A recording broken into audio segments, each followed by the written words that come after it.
guys, I'm Poppy and you're watching Poppy's Pets. Welcome to our channel.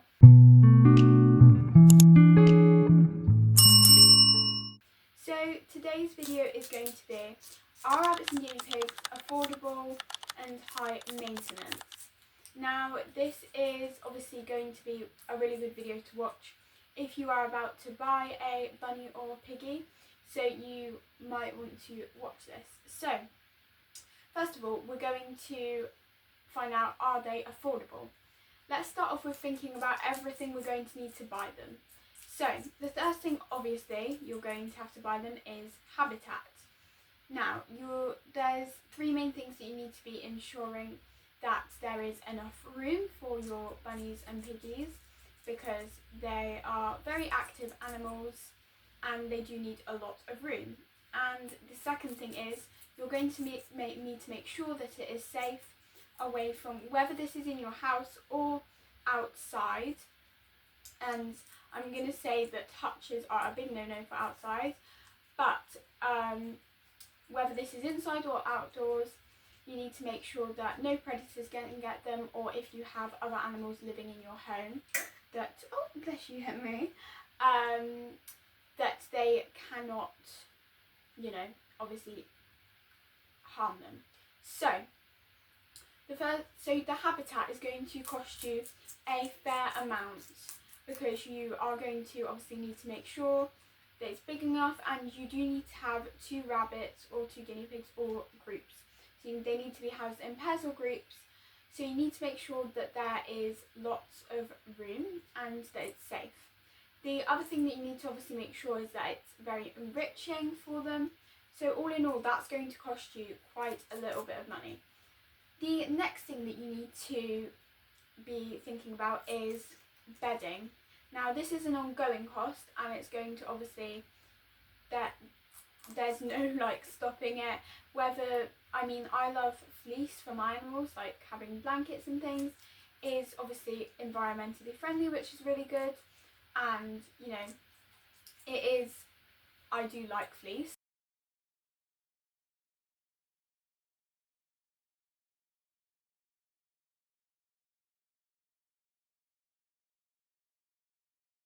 Because obviously it's washable, so you're not spending as much money with things like that.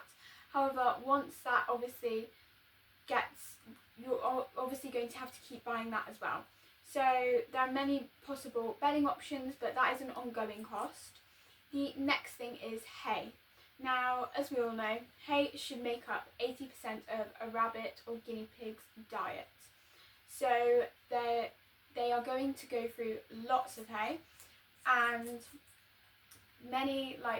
so you're going to be needing to get this maybe weekly, depending on what pet stores you have around your area and if they sell this in bigger bulks or not. So that is another thing to consider. The next thing is fresh food. Now they are going to go through a lot of fresh food. This is the thing that all of my animals go through.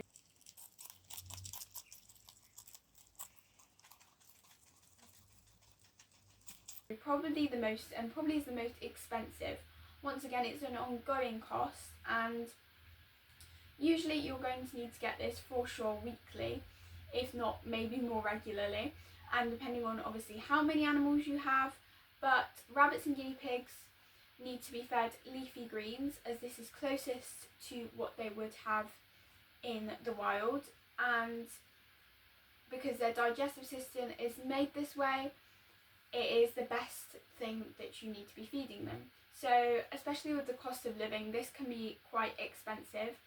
So that is definitely something that is very expensive about them. Obviously then we also have pellets. Now pellets I wouldn't class as essential, but it is probably needed. Hello Henry. These are cute guys. Oh, I'm sorry. I'm licking my hand, okay. Yeah, so pellets are not essential, but you're probably going to need them because they do have many health benefits. However, I wouldn't say this is one of the largest costs, as you aren't going to need to feed them as much as everything else, because pellets don't really make up very much of their diet at all. in comparison to everything else. They only need to be fed this like once a day, whereas obviously vegetables and things need to be fed at least twice a day. So then we also of course have unexpected vet bills which can occur. I'm sorry. Henry, why don't you want to film? I'm sorry about this, guys. We have a guinea pig that doesn't want to film. Oh, I'm sorry. But people want to see you, Henry. Is it because you finished your celery, you want more food? Might have to go get him some more celery in a minute. But yeah, so obviously you have things like unexpected vet bills, which can happen with most animals, but with guinea pigs and rabbits, especially as they get older, you need to be thinking about that, and they can be extremely expensive. Then we also have, not for guinea pigs but for bunnies, we have the cost of vaccinations. Now they need to be vaccinated once a year at least, and obviously that can be quite expensive as well. Then we also have, especially for rabbits, maybe for guinea pigs, this depends on where you get your guinea pigs or rabbits from and if they have already been spayed or neutered, but you're going to have that to pay for as well, because especially if you have, say, a pair of rabbits that are male and female, or you have a group, or the same with guinea pigs, but for rabbits they must be spayed or neutered because it minimises health sorry, I don't know what's happened to my voice there, health problems especially as they get older. But it is essential for rabbits, not as much guinea pigs, but depending on if you're having them in groups or you have, say, a male and female pair, they are going to need to be euthanized. So that is a lot of cost if you think about it. It's probably as much as, say, if you have a dog, it's probably that. And also if you're going on holiday, you might have to pay for a pet sitter and things. So rabbits and guinea pigs on the whole are very, very costly and not an affordable pet. So that's definitely something to bear in mind before you go getting a bunny or piggy, because many people think that they're not going to be much work. However, realistically, when you add everything up, they are quite a lot of money. Right, now we're going to go on to if they are high maintenance. Now I've seen videos before of probably uneducated, like, I don't know, brands and things, and they're like, oh, maybe some easy pets or low maintenance pets for children. Now this is the complete opposite to rabbits and guinea pigs. They're definitely not a low maintenance pet, and here's also why. So the first thing, and I would say this is quite a big thing, they need to be cleaned regularly, because obviously, like I said, they need to be housed in pairs or groups. Now they are going to produce a lot of waste. As I said, they're probably going to have to get cleaned out daily. Although rabbits, they mainly are litter trained, that still is going to have to be cleaned out. So if you don't really want to be cleaning up waste every day, then maybe not rabbits and guinea pigs, but they make up for everything else. They are amazing pets, but there are obviously some things that you are going to have to do, and it's not just all joy, you know. Although, you know, you can find the joy out of it, I suppose, but it's not all just cuddling your pets. And then the next thing is, guinea pigs can live up to 7 years or over, and rabbits can live up to 10 years. But obviously I'm not saying that everyone's rabbit and guinea pig is going to live up to this, because you could have unexpected health problems, or, you know, it could, if this is only if they have a very healthy diet and a healthy lifestyle, although sometimes, you know, unexpected things can happen. But you have to bear in mind they can live that long, so you're going to be having to do all of this for a long amount of time. A lot of people actually think that they're not going to live that long, and I think a lot of people think that guinea pigs are almost like hamsters, which is probably another video that's going to be soon, that I'm going to do soon. But yeah, guinea pigs can live actually a lot longer than people think, and so can rabbits.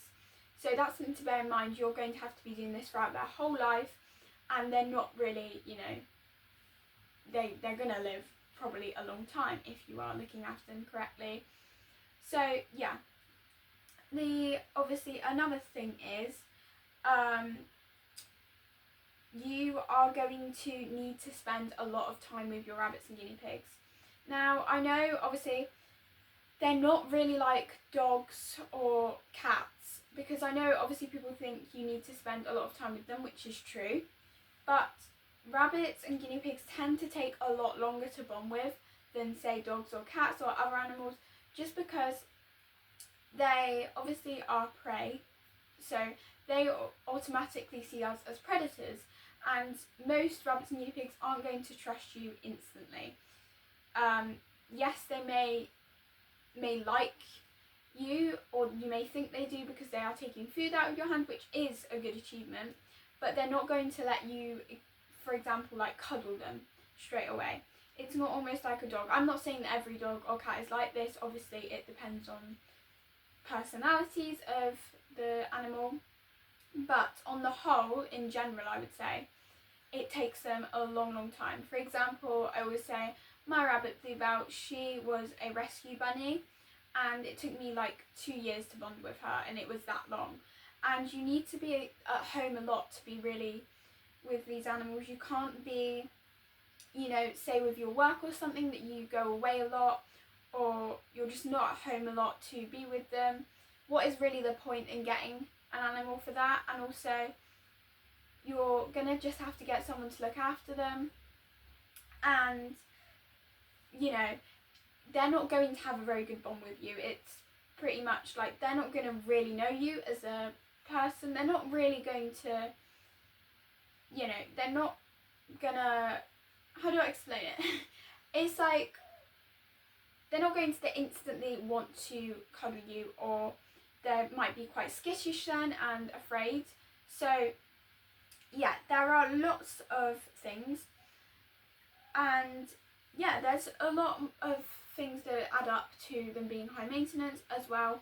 Like I said, they have quite a complex diet, so that is something that I don't think people really see, because you might see like rabbits, for example. Everyone kind of pictures a rabbit and a carrot together, and that rabbits kind of just eat carrots, which realistically, carrots are really not much of a rabbit's diet, you know. That is definitely not something that they need to be fed, and it's definitely not essential, and shouldn't really actually be fed too much. So yeah, all in all, sorry. Yeah, rabbits and guinea pigs are not affordable animals. They are very costly, and I think a lot of people don't really see them as that. They see them as low budget pets, but obviously they are not, and they are a lot of work when it comes to terms of everything. All of the daily tasks to obviously other things. So yeah, I hope this kind of is a good thing if you're already thinking about getting a rabbits or guinea pigs. Hopefully this video helped, and leave any questions in the comments below. Henry's like, we're done with this video. Yeah, but thank you guys all for watching, and don't forget to subscribe if you haven't already. Give it a big thumbs up if you liked it, and hit that little bell so you don't miss out on much more cute content that, trust me, you don't want to miss out on with these guys, do we? Yeah, we'll see you guys next time. Bye guys!